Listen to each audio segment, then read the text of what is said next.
y hace algunas semanas publicamos en nuestro canal de YouTube un pequeño video apoyando la misión, el apostolado que el padre Luis Toro, este sacerdote venezolano, apologeta de la Biblia, está realizando actualmente en su país natal, en Venezuela, con aquellas personas que son víctimas de este régimen comunista de ese país hermano, de aquí de Hispanoamérica. Y para quien no los conozca, el padre Luis Toro tiene una formación distinta a la nuestra, un estilo también distinto. Sin embargo, con sus videos, con sus confutaciones públicas de los protestantes, él utiliza una de las dos fuentes de la revelación. Sabemos que las dos fuentes son la Sagrada Tradición, aquello que fue dicho por nuestro Señor Jesucristo a sus apóstoles y muere con el último apóstol, y la Sagrada Escritura, que viene después de la Sagrada Tradición. El padre Luis Toro se dedica a confutar el error por medio de la Sagrada Escritura, la Santa Biblia.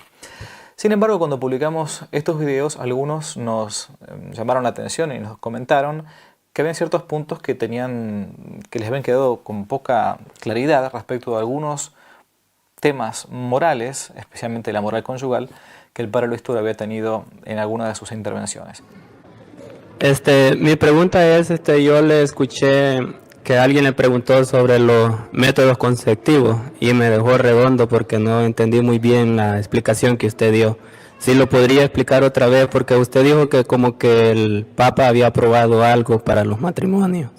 Sí, en la carta que hizo de la familia dice que no está permitido, por ejemplo, la pastilla de prevención, no la del día después, no la abortiva. Hay una pastilla que es abortiva y otra que no es abortiva. La abortiva, la del día después, no es permitida en ningún caso.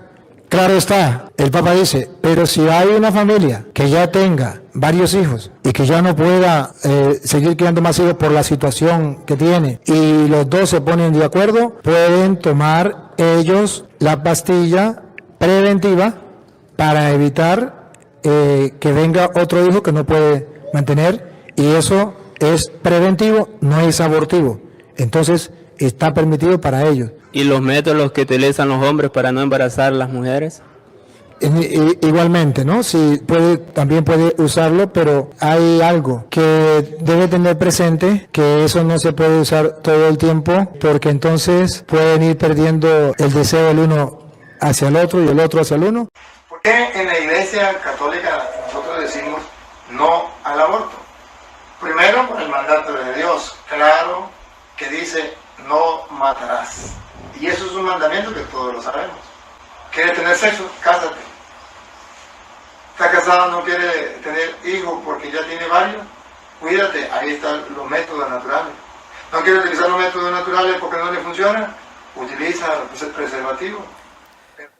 Bien, como se imaginarán, después de ver estos videos o de escuchar estas palabras, uno se quedó preocupado, porque no es la doctrina moral de la Iglesia. Entonces, tenemos dos opciones muy grandes. O lo típico que se hace en Internet hoy en día, que es agarrar y hacer un nuevo video publicando y refutando al padre Luis Toro con los errores doctrinales morales. Y eso no era conveniente, ni siquiera era evangélico, porque se podía llegar a dañar toda la obra buena que el padre Luis Toro está haciendo por medio de sus videos de apologética bíblica. O si no, lo que nos recomienda nuestro Señor Jesucristo muy claramente en los evangelios, puntualmente cuando uno va al evangelio de San Mateo, capítulo 18, versículo 15, que dice así: si tu hermano peca contra ti, repréndelo entre ti y él solo. Si te escucha, habrás ganado a tu hermano, y si no te escucha, toma todavía contigo un hombre o dos, para que por boca de dos testigos o tres conste toda palabra. Así que fue eso lo que hicimos.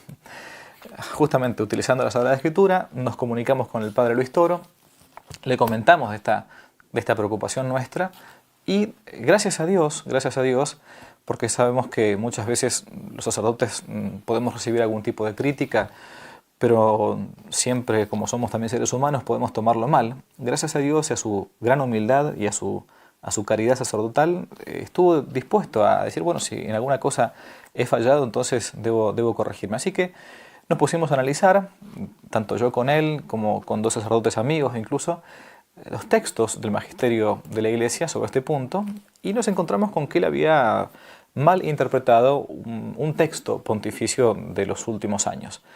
Entonces, brevemente, ¿qué fue lo que leímos? Leímos simplemente lo que la Iglesia ya ha dicho desde siempre, que los métodos anticonceptivos de control de natalidad, léase el preservativo, la píldora anticonceptiva, el DIU y compañía, no son lícitos porque rompen, destruyen ese doble significado del acto conyugal, como le llaman los papas, el significado unitivo, de unir a los cónyuges, y el significado procreativo, es decir, de estar abierto a la vida, si Dios quiere entonces que envíe vida. ¿Dónde se encuentra esto? Lo vimos con el Padre Luis Toro. En la Casti Nubi, leo brevemente de Pío XI, cualquier uso del matrimonio en el que maliciosamente quede el acto destituido de su propia y natural virtud procreativa va contra la ley de Dios y contra la ley natural. Casti Nubi 21 de Pío XI. Pablo VI, en la famosa encíclica Humane Vitae, cito: no le es lícito al hombre romper por su propia iniciativa el nexo indisoluble y establecido por Dios entre el significado de la unidad y el significado de la procreación que se contienen juntamente en el acto conyugal. Por eso es ilícita, decía el Papa, toda acción que, o en previsión del acto conyugal, o en su realización, o sea, antes del acto conyugal, anticonceptivo, o en su realización, el preservativo, o en el desarrollo de sus consecuencias naturales, se proponga como fin o como medio a hacer imposible la procreación.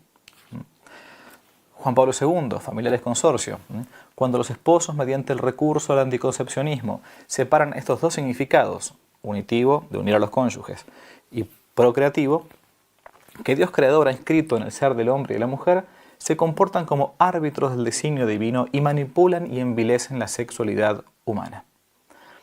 Bien, ahora, todo esto el Padre Luis Toro lo conocía. Sin embargo, con la mejor de las intenciones, porque eso lo hemos conversado con él, al haber leído un texto de la exhortación post-sinodal Amoris Laetitia, que es el número 42, creyó que el magisterio pontificio había cambiado, realmente con recta intención. El texto dice así, lo hemos leído juntos: la conciencia recta de los esposos, dice el Amoris Laetitia número 42, cuando han sido muy generosos en la comunicación de la vida, puede orientarlos a la decisión de limitar el número de hijos por motivos suficientemente serios. Pero también por amor a esta dignidad de la conciencia, la Iglesia rechaza con todas sus fuerzas las intervenciones coercitivas del Estado en favor de la anticoncepción, la esterilización e incluso del aborto. Hasta aquí entonces el texto de la Amoris Laetitia. Bueno, bien. Bastante ambiguo, por cierto, porque usa al mismo tiempo la posibilidad de la regulación o el espaciamiento de los hijos en cuanto a la natalidad, por un grave problema físico que tenga la mamá, o por un grave problema psíquico de alguno de los dos, o una grave situación económica de ambos, en fin, lo que está puesto ya, por cierto, en el magisterio de la Iglesia, pero que hay que regularlo eventualmente con los llamados métodos naturales, ¿no?, que tampoco pueden ser utilizados con una mentalidad anticonceptiva, porque si no sería una especie de fariseísmo moral, ¿no? Bien, entonces, hemos visto con el Padre los textos. Él claramente se dio cuenta de que no se encontraba en lo cierto, que se encontraba en un error, lo aceptó con muchísima humildad, cosa que honestamente fue muy edificante para mí, muy edificante. Por cierto, el texto de la Amoris Laetitia tampoco decía ni siquiera esto. Lo que pasa es que algunos quizás habían interpretado que a partir de este momento había cambiado la doctrina. Bien, hemos visto entonces que claramente eso no había sido así. Y también hemos visto, y él me pidió puntualmente que lo dijera de modo público, que uno debe darse cuenta que cuando un texto resulta ambiguo en el magisterio pontificio, lo que hay que hacer es lo que se hace siempre en la sana teología, es interpretarlo a la luz de todo el magisterio bimilenario de la Iglesia. Por lo tanto, aprovechamos este momento y este medio para hacer una retractación en nombre del Padre Luis Toro, expresamente incluso permitida por el Padre Luis, porque él está en un lugar donde ahora no tiene una gran conexión a Internet, por lo tanto no cuenta con los medios para poder hacerlo, pero vio claramente que era lo que cristianamente uno debe hacer, ¿no? Entonces, sobre todo porque era un tema no menor, un tema que puede afectar, y de hecho debe haber afectado a algunos matrimonios católicos, porque quedaron un tanto perplejos por esta postura. Finalmente terminamos. La humildad en las correcciones fraternas que nos hacen máxime cuando se trata de una cosa importante como esta, debe ser la virtud basal, fundamental. Si a uno nunca lo corrigen, es por dos motivos: o porque ya evidentemente llegó al cielo, o porque creen que uno es incorregible y por lo tanto no tiene ningún sentido intentar al menos esa corrección para que se encamine en la vida del Señor, en la recta doctrina. Le agradezco una vez más de modo público al Padre Luis Toro por su humildad, por su caridad sacerdotal, por su paciencia, porque yo creía que era algo importante de corregir junto con estos otros sacerdotes que me ayudaron para poder hacerle ver este pequeño gran error. Y entonces les pido también oraciones por él, por nosotros, para que seamos siempre fieles a la doctrina de la Iglesia y que si en algún momento llegamos a equivocarnos, que sepamos rápidamente con humildad retractarnos. Que Dios los bendiga mucho y que no te la cuenten.